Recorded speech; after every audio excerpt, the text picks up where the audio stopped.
नमस्कार. The encounter मराठीच्या या भागामध्ये आपल्या सगळ्यांचं स्वागत. आपल्याला माहिती आहे की हिंडनबर्ग रिसर्चचा एक नवीन रिपोर्ट आला आहे आणि सेबीच्या अध्यक्षा आणि अदानी समूहाचे एकमेकांच्या बरोबर कसे हितसंबंध आणि थेट संबंध कसे आहेत, हे या रिपोर्टमधून पुढं आलेलं आहे. हा रिपोर्ट नेमका काय आहे आणि याचे काय परिणाम होतील, हे आता आपण पाहूयात. आपल्याबरोबर आहेत अजित अभ्यंकर. अजित अभ्यंकर हे अर्थविषयाचे विश्लेषक आहेत आणि राजकीय सामाजिक कार्यकर्ते आहेत. काळ्या पैशाच्या परिणामांवर त्यांचा खूप मोठा अभ्यास आहे. आज आपण त्यांच्याचकडनं या संदर्भातल्या सर्व गोष्टी समजून घेऊयात. सर नमस्कार. नमस्कार. हा जो आत्ताचा रिपोर्ट आलेला आहे, तर तो रिपोर्ट नेमका काय आहे? हा जो रिपोर्ट आहे हा ॲक्च्युली 18 महिन्यापूर्वी हिंडेनबर्गने जो रिपोर्ट एक अहवाल प्रकाशित केलेला होता त्याचा पार्ट 2 आहे. पार्ट 2 म्हणजे त्याला पार्ट 2 असं मी अशासाठी म्हणतो की त्या पहिल्या अहवालामध्ये त्यांनी म्हणजे तो जानेवारी 23मध्ये आलेला होता. त्या अहवालामध्ये त्यांनी असं दाखवलं होतं की अदानी हा जो उद्योग समूह आहे त्या अदानी उद्योग समूहाच्या शेअर्सच्या किमती बाजारामध्ये गेले काही वर्ष गगनाला भिडाव्या इतक्यापर्यंत पोचलेल्या होत्या आणि त्याचा वेगही खूप जास्त होता आणि त्यातला साईज जो आहे त्याचा ट्रान्झॅक्शनचा जो आकार आहे तो प्रचंड जास्त म्हणजे लाखो कोटी रुपयापर्यंत त्याचं सगळं बाजार मूल्य गेलेलं होतं. प्रत्येक मनुष्य धडा अदानीच्याच शेअर्समध्ये गुंतवणूक करतोय आणि प्रत्यक्ष त्या कंपन्यांचे जर तुम्ही ॲक्च्युली व्हॅल्यू काढलीत म्हणजे त्या कंपनीची व्हॅल्यू ज्याला आपण real value of the shares असं म्हणतो, त्यांच्या ॲसेटची व्हॅल्यू वगैरे आणि त्याच्याशी प्रपोर्शन करून जर त्या शेअर्सच्या किमतीची तुलना केली तर ते अत्यंत प्रमाणाच्या बाहेर म्हणजे अनएक्सप्लेनेबल कुठल्याही आकलनाच्या पलीकडे त्याच्या किमती वाढत चालल्या होत्या. खूप अनैसर्गिक ज्याला आपण म्हणतो.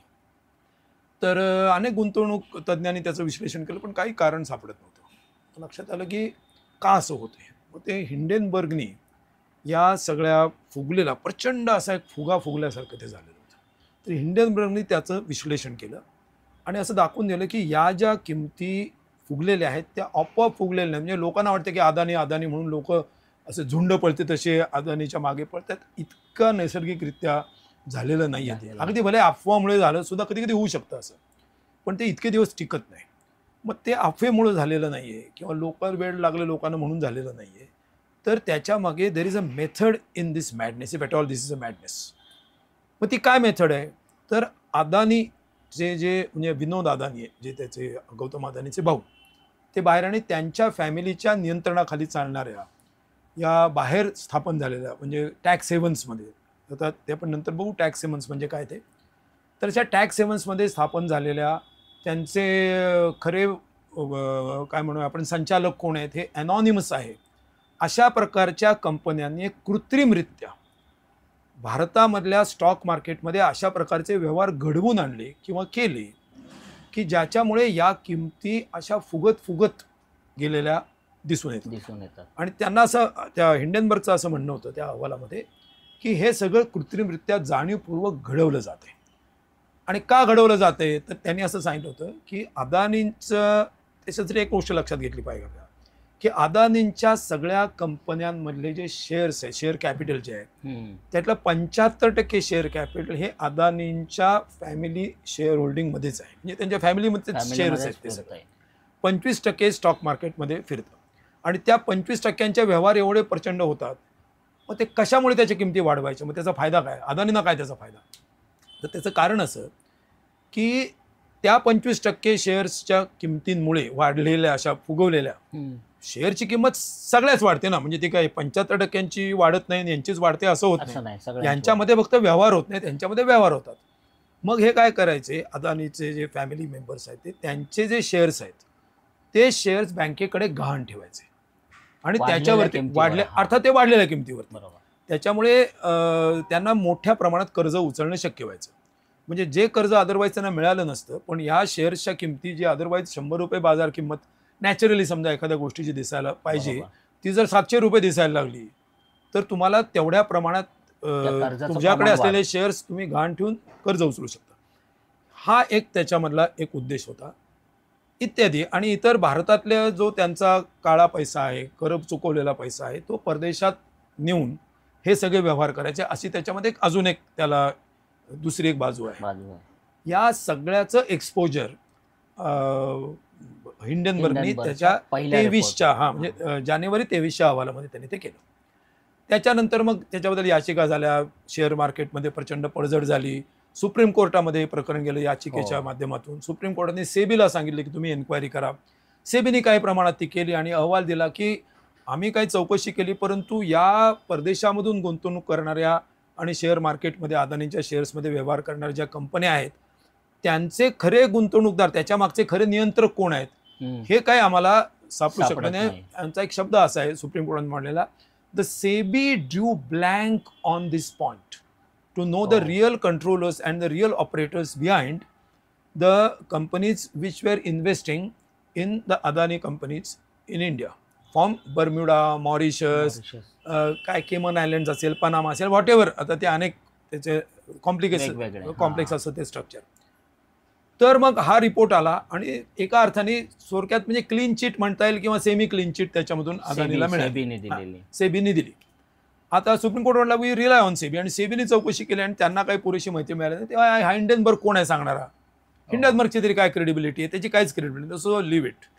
तेव्हा एका अर्थाने सगळ्यांनी हुश्य केलं. आता हे सगळं हुश्य केल्यानंतर सेबीने जूनमध्ये आत्ता 24मध्ये या हिंडनबर्गला एक नोटीस दिली की तुम्ही खोटं काहीतरी छापलत, एका अर्थाने बदनामी केलीत किंवा बेसलेस अशा प्रकारची तुम्ही माहिती छापलीत वगैरे, त्याचं स्पष्टीकरण द्या. आता हिंडनबर्ग अमेरिकन फर्म आहे त्याच्यामुळे त्यांना तर काही they are not bound to answer. आणि मग त्यांनी आता हा अहवाल जो सेकंड अहवाल प्रकाशित केला. त्याच्यात ते काय म्हणतायत, म्हणजे आता थोडीशी प्रास्ताविक लांबलं थोडंसं, पण हे सांगणं आवश्यक होतं. तर त्यांनी असं म्हटलेलं आहे की सेबीने चौकशी का केली नाही, याचं कारण सेबीच्या ज्या अध्यक्षा सध्याच्या माधवी बुच आणि त्यांचे पती धवल बुच, ह्या दोघांची या अदानी कंपन्यांच्या मध्ये गुंतवणूक करणारे जे ट्रस्ट आणि फंड्स आहेत त्याच्यामध्ये त्यांचे डायरेक्ट गुंतवणूक आहे. म्हणजे एका अर्थाने they become the interested parties, direct interested parties operating. आणि नॉट ओनली की त्या अदानी कंपनीचे शेअर होल्डर्स आहेत असं नाही आहे, तर अदानी कंपनीमध्ये असे थोडेसे सस्पिशियस ट्रान्झॅक्शन्स करणाऱ्या ज्या काही फंड्स आहेत, ज्या फंड्सचं एक्सपोजर हिंडनबर्ग अहवाल करत होता त्या फंड्समध्ये यांची गुंतवणूक आहे. म्हणजे जर सेबीनी जर खरोखरच पडदा हटवण्याचा प्रयत्न, बेनकाब जर हे करायचा प्रयत्न केला असता खरोखर, तर यांची सुद्धा नावं पुढे आली असती त्या कंपन्यांच्या हितसंबंधी म्हणून, अशी भीती या अध्यक्षांना वाटली असावी. म्हणून त्यांनी ही सखोल चौकशी सेबी करण्यापासून सेबीला रोखलं, अशा प्रकारचा त्या अहवालामध्ये आत्ता जो परवा त्यांनी जो अहवाल प्रकाशित केला त्याच्यामध्ये त्यांनी ध्वनित केले. आणि या व्यतिरिक्त या माधवी बुच यांच्या दुसऱ्या काही इन्व्हेस्टमेंटबद्दल किंवा त्यांच्या पतीच्या काही दुसऱ्या कन्स्ट्रक्शन आणि ह्याच्यामधल्या त्यांच्या इन्व्हॉल्वमेंटबद्दल त्यांनी काही अजून निरीक्षणं केलेली. सो दिस इज द, म्हणजे ही त्याचं साधारण आत्ताचं जे कॉन्टेक्स्ट आहे, त्याचा आत्ताचा संदर्भ आहे तो हा आहे. या रिपोर्टमध्ये एक महत्त्वाचा शब्द वापरण्यात आलेला आहे, ऑब्स्क्युअर ऑफशोअर इन्व्हेस्टमेंट. आता या दोन शब्दांचा नेमका काय अर्थ लावता येईल? आता ऑफशोर हा सगळ्यात शब्द महत्त्वाचा, ऑब्स्क्युअर हे विशेषण आहे, म्हणजे त्या कुठल्या तरी वाईट अर्थाने, असं नॉट सो डिझायरेबल, वाईट अशा अर्थाने तो शब्द आहे. त्यामुळे तो काय कोणी म्हणेल की कोणी चांगलं म्हणेल, कोणी वाईट म्हणेल, तेव्हा तो शब्द हा तांत्रिक शब्द आहे. ऑफशोर हा शब्द महत्त्वाचा आहे. ऑफशोर म्हणजे काय, देशाच्या बाहेर. ऑफशोर, शोर म्हणजे किनारा, किनाऱ्याच्या पलीकडचं म्हणजे थोडक्यात परदेशी. पण ऑफशोर हा शब्द फक्त बाहेरून आलेली अशा अर्थाने हा शब्द नाही आहे. म्हणजे हा डिक्शनरी मिनिंग म्हणजे केवळ फॉरेन इन्व्हेस्टमेंट अशा अर्थानं नाही आहे. टेक्निकली स्पीकिंग म्हणता येईल, परंतु हा शब्द जेव्हा या जार्गनमध्ये वापरला जातो फायनान्सच्या, तेव्हा त्याचा अर्थ प्रॅक्टिकली असा असतो. मी प्रॅक्टिकली सांगतोय, म्हणजे थेरॉटिकली नाही. तेव्हा त्याचा अर्थ असा असतो की त्याचे जरी आपल्याला अजून एक शब्द समजावून घ्यायला लागेल, तो म्हणजे टॅक्स हेवन्स. काय असतात, आपल्याला माहिती आहे की परदेशातून गुंतवणूक जेव्हा येते तेव्हा ती अमेरिकेत येऊ शकते, इंग्लंडमध्ये येऊ शकते, उद्या काय दुसऱ्याकडे छोट्या थायलंडमध्ये सुद्धा येऊ शकते, आणि त्याच्यात येते सुद्धा काही कमी जास्त प्रमाणामध्ये. परंतु ती गुंतवणूक साधी फॉरेन इन्व्हेस्टमेंट होईल.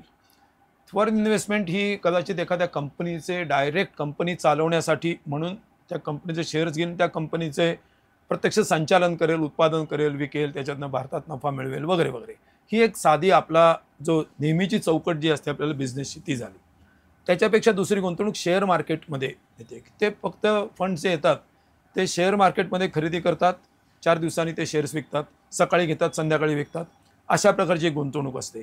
त्याला प्युअरली फायनान्शियल म्हणतो आपण. म्हणजे त्याच्यामध्ये प्रत्यक्ष कंपनी चालवणं, त्याच्या कंपनीच्या होणाऱ्या नफ्यातून डिव्हिडंड प्राप्त करणं असा काहीच हेतू नसतो. म्हणजे बाईंग अँड सेलिंगमधून मिळणारा नफा हाच उद्देश असतो. आता अशा ज्या कंपन्या असतात, मुख्यतः अशी गुंतवणूक करणारे फंड्स असतात, ट्रस्ट असतात, कंपन्या असतात किंवा दोन्हीचं मिश्रण असतं. या ज्या असतात याचे हे कुठनं येतात फंड्स?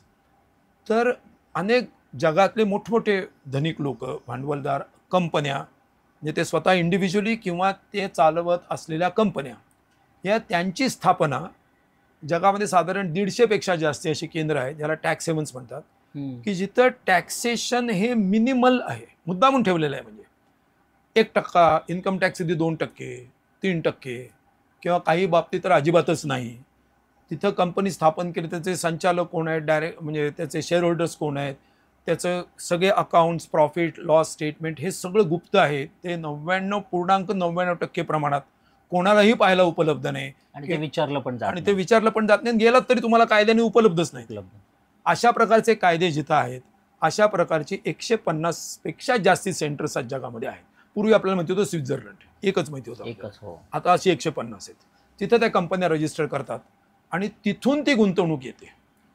आता तिथून ती गुंतवणूक आली की ही गुंतवणूक नेमकी कोणी केलेली आहे याचं भारतात काहीच कळत नाही. म्हणजे कळते या कंपनीने केलेलं, पण त्या कंपनीचं खरं संचालक कोण आहे, त्याचे शेअर होल्डर्स कोण आहेत, त्या कंपनीत कोणी गुंतवणूक केलेली, तिने पैसे कोणी कुठनं आणले, हे काहीच कळत नाही.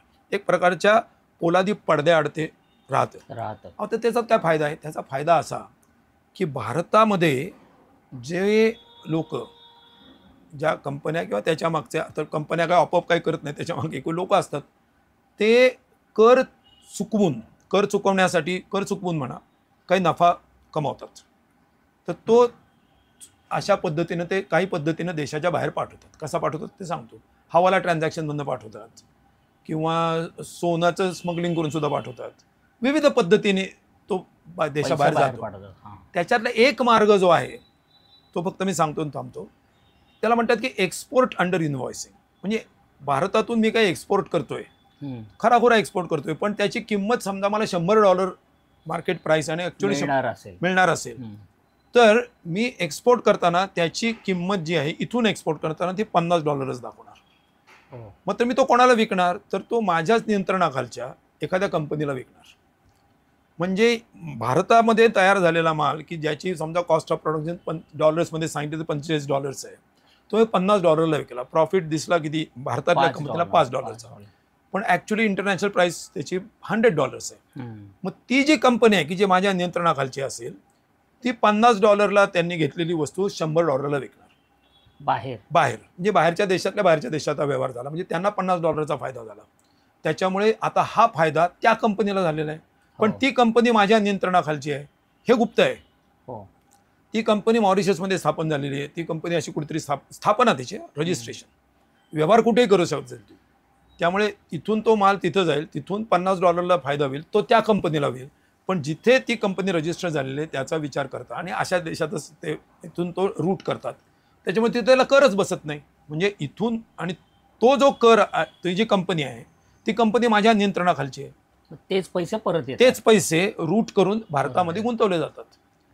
आणि इथे परत ती परदेशी गुंतवणूक आहे, त्याच्यामुळे ती टॅक्सेबल नाही. त्याचं काही प्रमाणातले प्रॉफिट्स काही विशिष्ट याच्यामध्ये, त्याच्यामुळे त्यांना इथं एक प्रकारची टॅक्स फ्री किंवा प्रायोरिटी ट्रीटमेंट मिळू शकते, डिपेंडिंग ऑन आपले काही करार आहेत वगैरे, त्याच्यावरती ते अवलंबून असतं.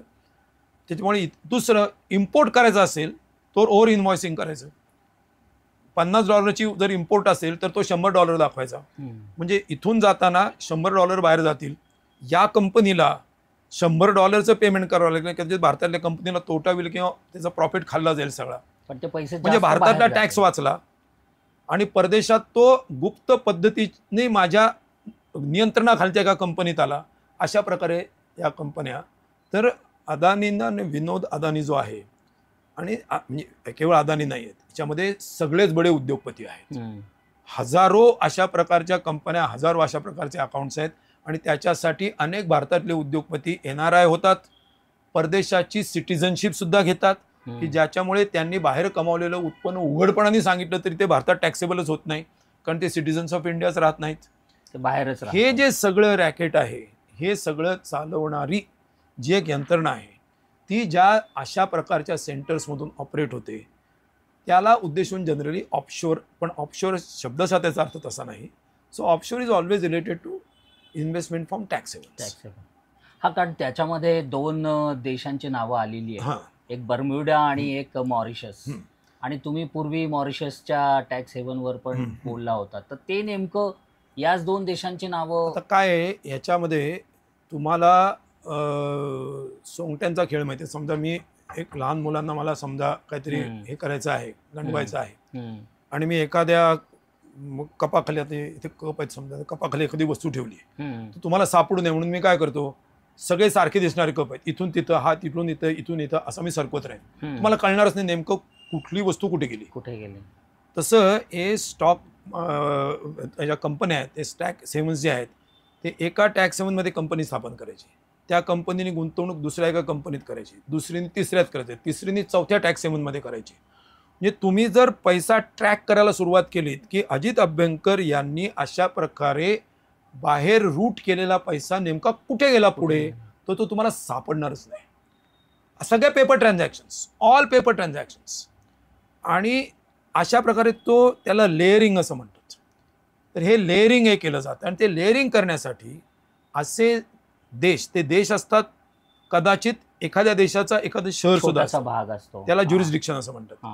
तेव्हा बर्म्युडा ते दक्षिण अमेरिकेतला आहे, मॉरिशस हे तुम्हाला माहिती आहे की आफ्रिकेच्या पलीकडच्या समुद्रामध्ये, पॅसिफिकमध्ये आहे. तर आता तिथं मुद्दामून अशी ती सेंटर्स डेव्हलप करतात. ते देश का करतात तशी, याचं कारण त्यांना प्रचंड मोठ्या प्रमाणामध्ये टुरिझमचा पैसा मिळतो. एक दुसऱ्या प्रमाणामध्ये इतके पैसे त्यांच्या देशातून रूट होतात, त्याच्यावरती मिनिमल टॅक्स जरी लावला तरी त्यांना याला मिळणारं उत्पन्न प्रचंड जास्त. ते इतके म्हणजे हजारो, अदरवाईज त्यांना जे काय मिळालं असतं त्याच्यापेक्षा हजारो पट असतं. किंवा ते आता तिथं, आता मॉरिशसमध्ये ते एक बिल्डिंग आहे, तिथं 5,000 कंपन्यांचे ऑफिसेस आहेत. एका 3 मजली बिल्डिंगमध्ये 5,000 कंपन्यांचे ऑफिसेस आहेत. आता काय म्हणजे त्याला काय अर्थच नाही ना, कारण छोटी company is a person and it has residence, so the residence of that company is in Mauritius, so it becomes Mauritian company, finished. त्या रेसिडेन्स स्टेटसवरती त्याचं सगळं टॅक्सेशन चालतं, म्हणून ती नावं जी येतात ती अशी पुन्हा पुन्हा, आणि तिथं भयंकर गुप्तता आहे त्याच्यामध्ये. म्हणजे आणि ती परदेशी गुंतवणूक, आणि परदेशी गुंतवणुकीला बढावा द्यायचा म्हणून डबल टॅक्सेशन अबॉर्डन्स ट्रीटीज केले जातात भारतासारख्या देशातून. आणि मुख्य म्हणजे निरनिराळ्या देशातली सरकारे, भारत देशातलं सरकार तर 100% त्याच्यामध्ये आहे की यांना हात लावायचा नाही, कारण हे आपले लोक आहेत. कारण जे लोक या बड्या सत्ताधारी आधी भारतीय जनता पक्षासहित सगळ्या पक्षांना फायनान्स करतात, त्यांना विमानं पुरवतात, ज्यांच्या विमानातून मोदींसहित लोक प्रवास करतात, त्या लोकांचाच पैसा इथं असतो, तेव्हा त्यांच्या केसाला सुद्धा धक्का लागणार नाही याची काळजी घेतात. आणि म्हणूनच असं दिसतं की 14 मध्ये माननीय नरेंद्र मोदी साहेब जेव्हा निवडणुकीचा प्रचार करत होते, तेव्हा ते म्हणले होते की परदेशातला इलिसिट फायनान्स आम्ही भारतात आणू. एक नवा पैसा त्याने आणला का, सगळ्यांना मध्ये 15 लाख रुपये तो सोडा, तो त्यांच्या दृष्टीने चुनावी जुमलाच होता. पण हा विषय चुनावी जुमला नाहीये ना, त्याच्यावरती त्यांनी काही केलं नाही, आणि कोणी करायचा प्रयत्न करतो त्याला झाकून मूर्ख बनवण्याचा उद्योग त्यांनी चालवलेला आहे. पण आता ह्याच विषयाला धरून पुढे जर बघितलं तर असं म्हणता येईल की हे जे सरकार आहे हे काळ्या पैशाच्या विरोधात आणि भ्रष्टाचाराच्या विरोधात बोलूनच सत्तेवर आलं. म्हणजे मध्यमवर्गीयांना तर नेमकं तसंच सांगितलं होतं, आणि त्यामुळे त्यांना तशी ती मतं मिळाली. आणि हे जे आपण बघतोय तर ह्याच्यातून सुद्धा काळ्या पैशाचीच निर्मिती होतीये. हे काळ्या पैशाबद्दल म्हणजे वक्तृत्व स्पर्धेचा विषय काळा पैसा होता, परंतु ते ज्या प्लॅटफॉर्मवर उभे होते तो काळ्या पैशाच्या थप्प्यांनीच बनलेला प्लॅटफॉर्म होता. इलेक्शन बॉन्ड्समधून दिसून आलं ना, इलेक्शन बॉन्ड्समधून ज्यांना जवळजवळ 6,500 कोटी रुपये जे मिळाले ते ज्या कंपन्यांनी दिले ते किकबॅक्स आणि लाचच होती. हे तर अगदी आता स्पष्टच झालेलं आहे. म्हणजे याच्यापेक्षा दुसरा निष्कर्षच निघू शकत नाही. तेव्हा हा एक बोलण्याचा एक बकवास ज्याला आपण म्हणतो हा भाग होता. सुप्रीम कोर्टाने याच्याबद्दल खरं म्हणजे 13 साली एक जजमेंट दिलं होतं. एक SIT स्थापन केली होती. राम जेठमलानीने एक याचिका दाखल केली होती. त्याचा आधार घेऊन हे प्रधान सेवक काय बडबडले होते. ते त्यांना माहिती होतं की आपण हे कशासाठी बोलतोय, तेवढ्यासाठी बोलले आणि ते विसरून गेले.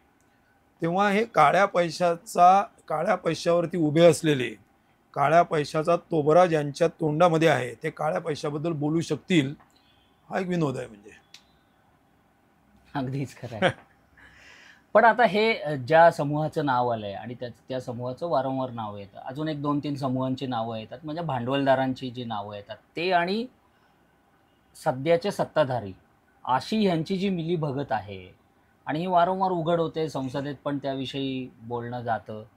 किंवा तर बोलून आता दिलं जात नाही बोलून त्याच्याबद्दल. दिलं जात नाही, म्हणजे मागेपर्यंत बोलून दिलं जात नाही, आता ते बोललं जातंय. आणि अशी एक विरोधी पक्षांकडून मागणी येते की ह्याच्यावर JPC स्थापन करावी. करेक्ट. पण एक JPCचा अनुभव असा आहे बोफोर्स पासूनचा की ते एकमेकांचे स्कोअर सेटल करण्यासाठी फक्त त्याचा हे होतो, त्याच्यातून निष्कर्ष असे म्हणजे माझ्या माहितीप्रमाणे तरी तसे काही थेट निष्कर्ष आतापर्यंत बाहेर आलेले नाहीत. काय तर आहे, हे आता कसं म्हणजे त्याच्याकडे आपण काय पाहू आहे, शकतो? JPC ची मागणी जी आहे ती या केसमध्ये अगदी योग्य आहे. त्याचं कारण असं की JPC म्हणजे जॉईंट पार्लमेंटरी कमिटी, त्याचा जो एन्क्वायरीचा स्कोप आहे हा खूप मोठा असतो आणि तो केवळ टेक्निकल नसतो, तो टेक्नो पॉलिटिकल होऊ असा शकतो. होऊ शकतो. त्याला ॲक्सेस, उदाहरणार्थ JPC समोर तुम्ही कोणालाही बोलवू शकता. दुसरी एखादी कमिटी असेल तर त्यांच्यासमोर जाणे बाइंडिंग नाही आहे.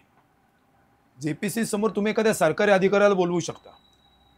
आता त्यामुळे अधिकृत कमिटी, तुम्ही एखाद्या ऑफिसरला नेमलं, एखाद्या कुठे न्यायाधीशाला नेमलं, तर त्याच्या लिमिटेशन्स आहेत.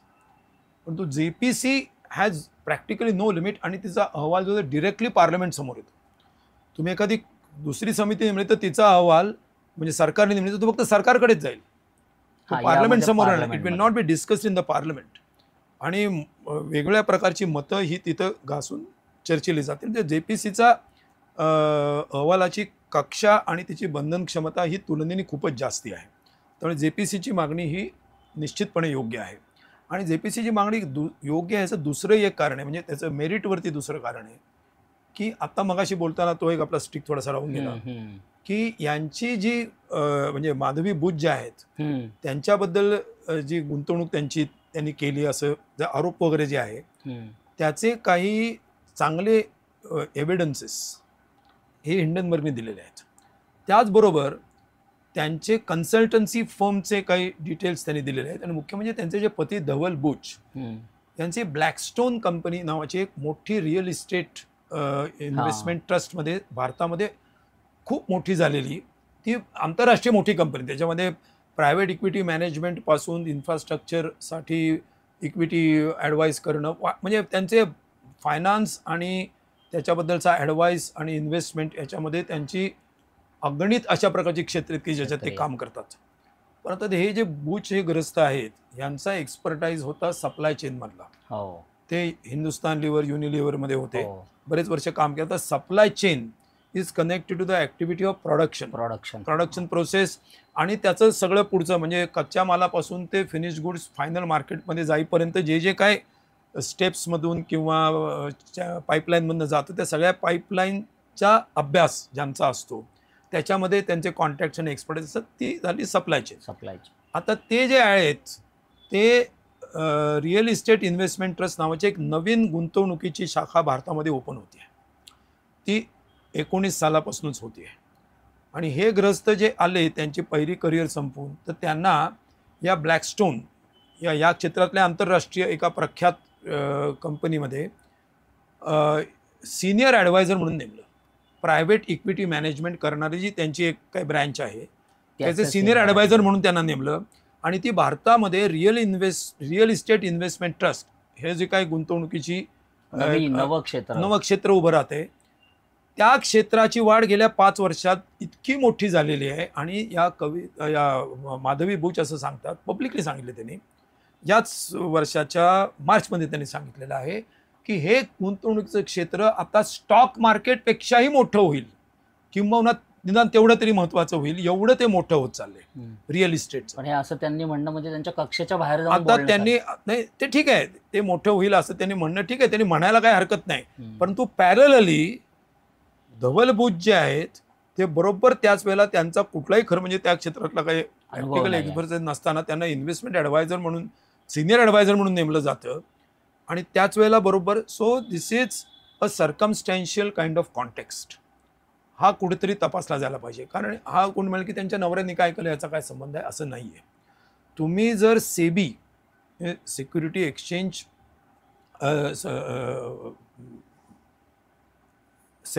सिक्युरिटी एक्सचेंज आणि security exchange board of India board of हे जर तुम्ही याचं जर कोड ऑफ कॉन्डक्ट जर पाहिलं तर कोड ऑफ कॉन्डक्टमध्ये असं स्पष्ट लिहिलेलं आहे की डिस्क्लोजर कोड ऑफ कॉन्डक्ट काय आहे की स्पाऊज तुमचे जे आहे, जे फंक्शनरी जे आहे त्यांचे आता ते आता अध्यक्ष आहेत, तुमचे जे स्पाऊजेस आहेत त्यांच्या इथे नवरा समजा- किंवा हा, बायको हे जर कुठेही संबंधित असतील तर ते तुम्ही त्याच्यात भाग घेतला नाही पाहिजे. बरोबर आहे. आता टेक्निकली ते माधवी बोच यांनी पूर्ण केलं की नाही मला माहीत नाही, केलं असं त्यांचं म्हणणं आहे. समजा केलं टेक्निकली असेल किंवा नसेल, परंतु स्पाऊजचे व्यवहार आहे सुद्धा स्कॅनर खाली येऊ शकतात. तेव्हा हे जर कोणी विचारलं तर, आणि याच्याबद्दल विचारणे चुकीचं नाही आहे असं मला वाटतं, आणि म्हणून हे जॉईंट पार्लमेंटरी कमिटी समोर, कारण या सगळ्या अपॉइंटमेंट सेबीवरच्या या सरकार या केंद्र सरकारकडनं होत असतात. आणि Madhabi Buch is the first person from private sector to head SEBI. त्याच्यामुळे तर ते जास्त महत्वाचं आहे, कारण आतापर्यंत कसं होतं की सेबी हे गव्हर्नमेंटचे अधिकारी सरकारी त्याच्यामध्ये, त्यातला नेमले मनुष्य जायचे. नेमला जात होता. आता security exchange board of India याचा अध्यक्ष जर खाजगी क्षेत्रातली व्यक्ती होत असेल तर अतिशय क्लोज स्कॅनरमधनं त्यांचे सगळे व्यवहार तपासले जायला पाहिजे, particularly in the contentious issues and very म्हणजे हाय प्रोफाईल मार्केट आहे भारताचं. ही काही साधी गोष्ट नाही आहे. लाखो कोटी रुपयाचे व्यवहार हे डेली इथं होत असतात आणि ते मोस्टली स्पेक्युलेटिव्ह असतात. त्याच्यामुळे हे JPCची मागणी ही अत्यंत योग्य मागणी आहे असं मला वाटतं. आता माझा एक शेवटचा प्रश्न असा आहे की हे जे काही 2-3 किंवा एक काही भांडवलदारांचा एक समूह, असा छोटा समूह आणि सरकार यांचे हे जे काही हितसंबंधातून ज्या काही गोष्टी आता सुरू आहेत, तर या सगळ्याचा भारतीय अर्थव्यवस्थेवर काय नेमका आणि कसा परिणाम होतो? काय आहे की भारतामध्ये जो काही सध्याची भांडवलशाही व्यवस्था आहे, भांडवलशाही चांगली असो वाईट असो कशी असो, तिला काहीतरी किमान एक रॅशनॅलिटी आहे, स्पर्धात्मकता असणं अपेक्षित आहे. काहीतरी ती स्पर्धेमध्ये कोणीतरी चांगलं काम करायला बघतं, मार्केट वाढवायला बघतं, त्याच्यामधून लोकांचा रोजगार वाढतो वगैरे, अशा भांडवलशाहीच्या समर्थनाचे काही मुद्दे आहेत. भारतामध्ये जे आहे तो क्रॉनिझम आहे. याला क्रॉनिझम किंवा क्रॉनी कॅपिटलिझम म्हणतात. म्हणजे कसं आहे की अदानींना सगळे विमानतळ मिळतात किंवा अंबानींना योग्य असणारी धोरणं टेलिकम्युनिकेशनमध्ये घेतली जातात. म्हणजे this is a phase of capitalism की ज्याच्यामध्ये policy itself is a corruption. काँग्रेसच्या काळात करप्शन होतं, पण त्या करप्शनचं स्वरूप कसं होतं की समजा सरकारला एक टेंडर काढायचे, तर सरकारला टेंडर काढताना सरकारला समजा काय 100 कोटी रुपये खर्च करायचे. मग कदाचित सरकार 100 कोटीचं टेंडर ज्याला द्यायचे त्याच्याकडनं काहीतरी कमिशन तिथले अधिकारी किंवा काय एखादा मंत्री सुद्धा घेत असेल. हे झालं म्हणजे इम्प्लिमेंटेशन लेवलचं करप्शन आहे. रस्त्याचं काम काढायचं तर त्याच्यामध्ये कोणतरी इंजिनियर पैसे घेतो, हे वाईटच आहे, म्हणजे याचं काही समर्थन नाही, अत्यंत वाईटच आहे. परंतु ते करप्शन कसं आहे, policy is not corrupt, it's enforcement is corrupt. आता भारतामध्ये मोदींनंतर जी फेज आलेली आहे ती फेज अशी आहे, पॉलिसी इटसेल्फ इज करप्शन. आणि या करप्शनचं पूर्ण सेंट्रलायझेशन, मोनोपोलायझेशन हे टॉप लेवलला आहे. मोदींवरती एवढा हल्ला का आहे, तर मोदी आणि शहा हे मिळून जे धोरण ठरवतात, उदाहरणार्थ विमानतळांचं खाजगीकरण करायचं, हे धोरण कदाचित सूत्ररूपाने आधी आलं असेल, पण त्याची अंमलबजावणी नुसती अंमलबजावणी करताना नाही, त्याचे सगळे तपशील ठरवताना. आता डिफेन्स सेक्टर आहे, डिफेन्स सेक्टरचं प्रायव्हेटायझेशन करायचं किंवा त्यानंतर पाईपलाईनच काढली होती मध्ये, सगळ्या सार्वजनिक क्षेत्राचं खाजगीकरण करायचं. तरी पॉलिसी ठरवतानाच ते असं करतात की आता बंदरांचं खाजगीकरण करायचंय, याचं खाजगीकरण आहे, पॉवर सेक्टरचं मग ते कोणाला समोर धरून पॉलिसी करायची? तर मग अदानी आणि हे मिळून ठरवतात की आम्ही हे करणार आहोत, त्याच्यामुळे नियम ठरवताना तुम्ही असे करा. आता राफेलच्या वेळेला ते आपण पाहिलेलं आहे हो. की अशा पद्धतीनं त्याचे नियम मॉडिफाय केले आधीच, की ज्याच्यामुळे जे आपल्याला पुढं करायचं आहे त्याची एक विंडो तयार व्हावी. आता त्यांनाच त्याच्यामध्ये एक्झॅक्टली. येतं. आणि हे गेले आणि ह्याच्यासाठी अदानी हे सरकारचे आणि सत्ताधारी पक्षाचे डायरेक्ट पार्टनर्स आहेत आणि याला ऑफिशियल स्वरूप इलेक्शन बॉन्डमधनं ते देत होते. पण अदानी हे इतक्या वरच्या क्रमांकावरचे आहेत की त्यांना इलेक्शन बॉन्डला पण असे किरकोळ फालतू काहीतरी 100-200 कोटी रुपये द्यायची गरज नाही. प्रॉबेबली असं आरोप करायला जास्ती इन्व्हेस्टिगेशन करावं लागेल, परंतु खरोखर या अदानी रिलेटेड कंपन्यांची ऑफशोर ज्या सगळ्या कंपन्या आहेत त्याच्यामध्ये नेमका पैसा कोणाचा आहे हे खरोखर तपासून बघण्याची गरज आहे. जास्ती खूप इन्व्हेस्टिगेट करण्याची गरज आहे. तो फक्त अदानींचा असू शकत नाही. So Adani has become a pipeline to route the corruption money. हे फक्त नेक्सस नाही की अदानी कोणतरी उद्योगपती आहेत आणि हे भाजप सरकार आहे आणि त्यांच्यात काहीतरी नेक्सस आहे, हे फारच किरकोळ झालं. हे अगदी रुटीन वे ऑफ करप्शन झालं. Adani is a pipeline, is a conduit, की ज्या कॉन्ड्युइटमधनं अनेक प्रकारचा करप्शनचा पैसा की जो सेंट्रलाइज पद्धतीनं असा केंद्रित केला गेलेला आहे, तो संपूर्ण करप्शनचा पैसा किंवा काळा पैसा हा असा त्या पाईपलाईनमध्ये टाकला जातो. ती पाईपलाईन कुठेतरी मॉरिशसमध्ये, बर्मुड्यामध्ये, केमन आयलंड्समध्ये किंवा लक्झेंबर्गमध्ये किंवा सिटी ऑफ लंडनमध्ये किंवा फ्लोरिडा, म्हणजे तिथं सुद्धा एक टॅक्स हेवन आहे. अशा ठिकठिकाणी सिंगापूर आहे, हाँगकाँग आहे, तिथं उघडत असेल. तिथून मग त्याचं वेगवेगळ्या ठिकाणी पुन्हा ते रिरूट केला जातो, reroute जगात केला रिरूट केला जातो, भारतात रिरूट केला जातो. तेव्हा त्याचं इन्व्हेस्टिगेशन पूर्ण करण्यासाठी खूप मोठा स्टाफ लागेल. परंतु जागतिक पातळीवरती असा काहीसा प्रयत्न पनामा पेपर्सच्या माध्यमातून काही जर्नलिस्टांनी केलेला आहे. करण्यात आलं. OCCRP तुमची जी काय एक संस्था आहे, तुमचे हां. रिसर्च प्रोजेक्ट आहे, कलेक्टिव्ह होते. हां. बरोबर.